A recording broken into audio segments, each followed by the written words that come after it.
তো guys, Indian bike driving 3D গেমে আজকে আমাদের শহরে অ্যাটাক করে দিয়েছে জম্বি ফ্র্যাঙ্কলিন। আর এই জম্বি ফ্র্যাঙ্কলিন আমাদের শহরটাকে পুরোপুরি ডিস্ট্রয়েড করে ফেলে, আর তারপরে আমার বাড়িটাকেও ভেঙে ফেলার চেষ্টা করে। তাই শেষ পর্যন্ত একে হারানোর জন্য আমাকে ট্রিয়ানিটার মনস্টারকে ডাকতে হয়। কিন্তু এই ট্রিয়ানিটার মনস্টার কি এই জম্বি ফ্র্যাঙ্কলিনকে হারাতে পারবে? জানার জন্য ভিডিওটি শেষ পর্যন্ত দেখতে থাকো। তো গাইস, অনেকদিন পর আজকে আমি এই শহরে এসেছি, কারণ কিছুদিনের জন্য আমি একটা বন্ধুর বাড়ি বেড়াতে গিয়েছিলাম, যাকে তোমরা সবাই চেনো। ওর নাম হলো কাল্লু কালিয়া। আর তোমরা এখন যে গাড়িটা দেখছো, এই গাড়িটা ওর। কিছুদিনের জন্য আমি এটা নিয়ে এসেছি, আর তারপরে আবার ওকে ফেরত দিয়ে দেবো। তো চলো, ফাইনালি আমি এখানে বাড়িতে চলে এসেছি। আর ভাই, অনেক দিন পর আবার আমার বাড়িটাকে দেখতে পেলাম। কিন্তু এক সেকেন্ড ইয়ার, এখানে তো আমার ডিফেন্ডার লাগানো থাকে। আমার ডিফেন্ডারটা কয়ে? নির্ঘাত চোরেরা চুরি করে নিয়ে গেছে। গাইস, একটা কাজ করি, বাড়ির ভিতরটা একবার দেখে আসি, ভিতরে সব জিনিসপাতিগুলো ঠিকঠাক আছে কিনা। এখানে তো সব ঠিকঠাকই মনে হচ্ছে। যাই বেডরুমটা একবার দেখে আসি। আর এখানে বেডরুমও ঠিক আছে, তার মানে চোরেরা আমার শুধু গাড়িটাই চুরি করে নিয়ে গেছে। গাইস, আমাকে এক্ষুনি এই চুরির ব্যাপারটা পুলিশকে জানাতে হবে। বাট এক সেকেন্ড ইয়ার, এখন আবার ভূমিকম্প কোথা থেকে এলো? আরে বাপ রে, ঘরটা তো মনে হচ্ছে ভেঙেই যাবে। যাই একবার বাইরে গিয়ে দেখে আসি তো। ও ভাই সাপ, এক সেকেন্ড ভাই, আমার মতো হুবহু দেখতে এই জম্বিটা কোথা থেকে এলো? আর এ তো দেখছি আমার বাড়ির দিকে এগিয়ে আসছে, আর আমি তো কিছু করিও নি। আর ভাই ওয়েট, এ তো আমার বাড়িটাকে ভেঙে ফেলার চেষ্টা করছে। এই জম্বিটা আমাকে না দেখে ফেলে, একটা কাজ করি, তাড়াতাড়ি এখানে লুকিয়ে পড়ি, আর ও না যাওয়া পর্যন্ত আমাকে এখানেই দাঁড়িয়ে অপেক্ষা করতে হবে। ভাই সাপ, যাই হোক, ফাইনালি ওই জম্বি ফ্র্যাঙ্কলিনটা শহর থেকে চলে গেছে। আর গাইস, এই জম্বিটা আমার বাড়িটাকে ভেঙে ফেলার পুরো চেষ্টা করে, কিন্তু বদমাসটা অনেক চেষ্টা করার পরও যখন ভাঙতে পারলো না, তখন সেখান থেকে চলে যায়। কিন্তু ভাই, আমার একটা কথা মাথায় ঢুকছে না, আমার মতো হুবহু দেখতে এই জম্বিটা কোথা থেকে এলো? তবে গাইস ওয়েট, এদিক থেকে আবার পুলিশের গাড়ির আওয়াজ কোথা থেকে আসছে? এই তো দেখছি আমার বাড়ির সামনে আসছে। কিন্তু ভাই, আমি তো এখনো পর্যন্ত গাড়ি চুরির কমপ্লেনটাও লেখাইনি, তাহলে পুলিশগুলো আমার বাড়ির সামনে কেন আসছে? আর এরা তো ভাই এসে সোজা আমার উপর ফায়ার করা শুরু করে দিয়েছে। আরে স্যার দাঁড়ান, আমি তো কিছু করিনি। চুপচাপ কথা না বলে গাড়িতে উঠে পড়, যা বলার থানায় গিয়ে বলবি। আরে ইয়ার গাইস, আজকে মনে হচ্ছে সকাল থেকে আমার কপালটাই খারাপ। এক তো বাড়ি এসে দেখি আমার গাড়িটাকে চুরি করে নিয়ে গেছে, তারপরে ভাই এই জম্বি ফ্র্যাঙ্কলিন আমার বাড়িটাকে ভেঙে ফেলার চেষ্টা করে, আর এরপরে ভাই এই পুলিশওয়ালারা আমাকে জেলে ভরে দিয়েছে। গাইস, আমার সাথে কি যে হচ্ছে আমি তো কিছু বুঝতেই পারছি না। বলছি স্যার, আমি কিছুই করিনি, আমাকে ছেড়ে দেন। এইসব ছাড়, এখন চুপচাপ নাটক বন্ধ করে এটা বল, তুই কিভাবে সাইজে বড় হলি আর আমাদের শহরে অ্যাটাক করলি কেন? কি ভাই, পুলিশ অফিসার এটা কি বলছে? ইয়ার, আমি তো কিছুই করিনি। আচ্ছা, এবার বুঝতে পেরেছি। গাইস, ওই জম্বি ফ্র্যাঙ্কলিনটা হুবহু আমার মতো দেখতে ছিল, তাই পুলিশওয়ালারা ভাবছে আমি হয়তো সাইজে বড় হয়ে শহরে অ্যাটাক করেছি। স্যার, আমার কথা বিশ্বাস করুন, আমি কিছুই করিনি। ওটা হুবহু আমার মতো দেখতে একটা মনস্টার।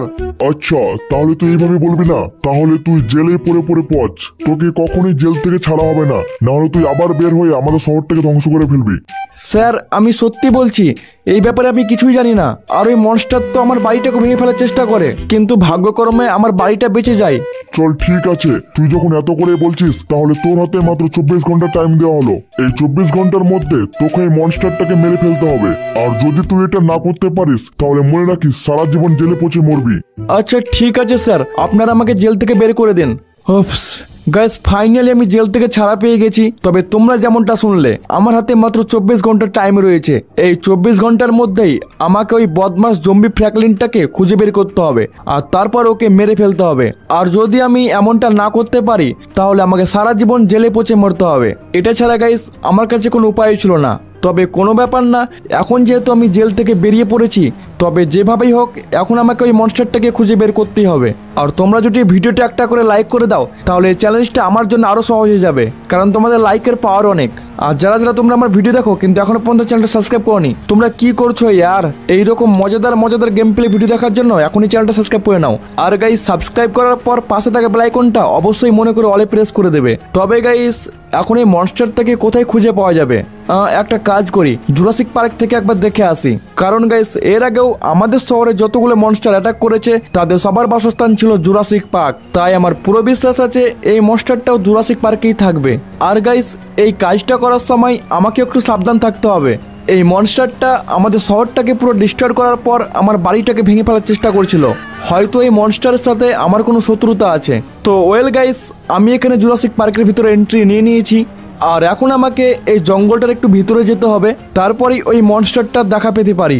তবে গাইস আমি একটা বিষয় লক্ষ্য করছি, আজকে জঙ্গলে কোথাও ডাইনোসর দেখতে পাচ্ছি না। কি জানি ভাই ডাইনোসর গুলো কোথায় আছে, না তো এরা তো জঙ্গলে ঘুরে বেড়ায়। আর গাইস আমি এখন অনেকটা জুরাসিক পার্কের ভিতরে চলে এসেছি, কিন্তু এখনো তো কোথাও এই মনস্টারটাকে দেখতে পেলাম না। গাইস ওয়েট, আরে এই তো সামনে এই মনস্টারটা। সবার আগে আমি একটা সেফ জায়গায় লুকিয়ে পড়ি। আর গাইস এটা আমি কি দেখছি, এই মনস্টারটা তো আমাদের শহরের ডাইনোসর গুলোকে খাওয়া শুরু করে দিয়েছে।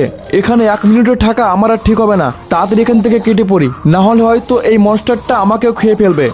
ভাই সাপ, একে তো আমি একটা সাধারণ মনস্টার ভাবছিলাম, কিন্তু এ তো আমাদের শহরটাকে ডিস্ট্রয় করার পর জুরাসিক পার্কে এসে হানা দিয়েছে। আর শুধু তাই নয়, নিজের খিদে মেটানোর জন্য নিরীহ ডাইনোসরগুলোকে খাওয়া শুরু করে দিয়েছে। ভাই সাপ, ভাগ্যিস আমি ঠিক সময় কেটে পড়েছি, নাহলে হয়তো আমাকেও খেয়ে ফেলতো। তবে গাইস এখন চুপচাপ হাত গুটিয়ে বসে থাকলে হবে না, আমাকে যত তাড়াতাড়ি সম্ভব এই মনস্টারটাকে মেরে ফেলতে হবে। এই জন্য এখন আমি যেতে চলেছি আমার বন্ধু চিন্টুর কাছে, কারণ চিন্টু হয়তো এই ব্যাপারে আমাকে কিছু সাহায্য করতে পারে। আর চিন্টু এখন শুধু বাড়িতে থাকলে হয়, কারণ এখন শহরের যা পরিস্থিতি, সবাই এখন নিজের প্রাণ বাঁচানোর জন্য শহর ছেড়ে চলে যাচ্ছে। তো চলো আমি এখানে চিন্টুর বাড়িতে চলে এসেছি, এখন চিন্টুকে একবার বাইরে ডাকা যাক। আরে ভাই চিন্টু, বাড়িতে আছিস? আরে হ্যাঁ ফ্র্যাঙ্কলিন, আমি বাড়িতে আছি। যাক ভাই, ফাইনালি তোর সাথে দেখা হয়ে গেল। আরে তুই তো জানিস আমাদের শহরে আমার মতনই দেখতে একটা জম্বি ফ্র্যাঙ্কলিন অ্যাটাক করেছে। হ্যাঁ ভাই, আমি সব জানি। ওই জম্বি মনস্টারটা সবার আগে ভিলেজের অ্যাটাক করেছিল, আর তারপর ধীরে ধীরে শহরের মধ্যে অ্যাটাক করে। আমি তো ওই মনস্টারটার ভয়ে ঘরের ভিতরে ঢুকে পড়েছিলাম, তুই ডাকলে এক্ষুনি বের হলাম। আচ্ছা ভাই ওইসব ছাড়, তুই এখন আমাকে ওই মনস্টারটা মারার কিছু প্ল্যান বল। দেখ, আমার কাছে তো সেরকম কোনো প্ল্যান নেই, তবে আমাদের শহরের পাহাড় এলাকার মধ্যে একটা মনস্টার থাকে, যার নাম হলো ট্রেন ইটার মনস্টার। ওই মনস্টারটা খুবই ভালো, হয়তো মনস্টারটা তোকে সাহায্য করতে পারে। হ্যাঁ ঠিক বলেছিস ভাই। আচ্ছা তুই তাহলে এখানেই থাক, আমি মনস্টারটার কাছে গিয়ে দেখি। গাইস যাই হোক, ফাইনালি মনস্টারটাকে মারার তো একটা রাস্তা পাওয়া গেল। এখন আমাকে তাড়াতাড়ি আমাদের শহরে পাহাড় এলাকার মধ্যে যেতে হবে, অ্যান্ড ওই ট্রেনিটার মনস্টারটাকে রাজি করাতে হবে, কারণ ওই একমাত্র এই জম্বি মনস্টারটাকে মারতে পারবে। ওকে, তো আমি এখানে পাহাড় এলাকার মধ্যে চলে এসেছি, আর এখন আমাকে সবার প্রথমে ওই ট্রেনিটার মনস্টারটাকে খুঁজে বের করতে হবে। তো যাই হোক, ফাইনালি অনেক খোঁজার পর আমি ট্রেনিটার মনস্টারটাকে খুঁজে পেয়েছি। আর গাইস ফাইনালি অনেক বোঝানোর পর ট্রেনিটার মনস্টার জম্বি মনস্টারের সাথে ফাইট করার জন্য রাজি হয়ে গেছে। তবে এতে ট্রেনিটার মনস্টারের একটা শর্ত আছে, ট্রেনিটার মনস্টারের জন্য আমাকে কিছু খাবার নিয়ে আসতে হবে, তারপরেই ফাইট করার জন্য যাবে। তো গাইস চলো কথা মতো ট্রেনিটার মনস্টারের জন্য কিছু খাবার নিয়ে আসা যাক, তা না হলে এই মনস্টার আমার একটু কোনো সাহায্য করবে না। তো অলরাইট গাইস, আমি এখানে আবারও আমাদের শহরে চলে এসেছি। বাট ভাই ওয়েট, আমাদের শহরে এতগুলো জম্বি কোথা থেকে এলো? কোথায় ভাই ওই মনস্টার জম্বিটার জন্য এই জম্বিগুলো চলে আসেনি তো? এটাই বাকি ছিল। এক তো ভাই ওই জম্বিটাই শহরটা তছনছ করে রেখেছে, তার উপরে আবার এই জম্বিগুলোও চলে এসেছে। তবে গাইস একটা কাজ করা যেতে পারে, যদি আমি এই জম্বিগুলোকে মেরে ট্রেনিটার মনস্টারকে খাইয়ে দিই, তবে কিন্তু শর্ত অনুযায়ী ওই ট্রেনিটার মনস্টার জম্বি মনস্টারকে মারার জন্য রাজি হয়ে যাবে। না গাইস, আইডিয়াটা খারাপ নয়, এক পক্ষে এই জম্বিগুলো আমাদের শহরে আসায় ভালোই হয়েছে, না হলে আবার আমাকে এই খাবার খোঁজার জন্য জানি না কোথায় কোথায় যেতে হতো। এখন একটা কাজ করি, তাড়াতাড়ি কনস্ট্রাকশন সাইটে গিয়ে ট্র্যাকটা নিয়ে আসি, আর তারপর এই জম্বিগুলোকে মেরে ট্র্যাকে করে ট্রেনিটার মনস্টারের কাছে নিয়ে যাব। তো আমি এখানে কনস্ট্রাকশন সাইটে চলে এসেছি, আর গাড়িটাকে এখানে পার্ক করে দিই, কারণ ট্র্যাক হয়তো ভিতরের দিকে আছে। আর এখানে ট্র্যাকও পেয়ে গেছি, তো চলো এটাকে তাড়াতাড়ি নিয়ে নিই। আরে এখানে তো অনেকগুলো জম্বি আছে। গাইস একটা কাজ করি, ট্র্যাকটাকে এখানেই থামিয়ে দিই, অ্যান্ড জম্বিগুলোকে মেরে ট্র্যাকের উপরে তুলে নিই। তো এখানে গান বের করে নিয়েছি, আর দুটো জম্বি এদিকে আসছে, আর চলো এদেরকে মেরে দিয়েছি। তো আমাকে এইভাবে আরো জম্বিকে মারতে হবে, কিন্তু এরা তো অনেক দূরে আছে। তো চলো এদেরকেও মারা যাক। তো এটা মরে গেছে, আর এরা এদিকে আসছে। A few moments later.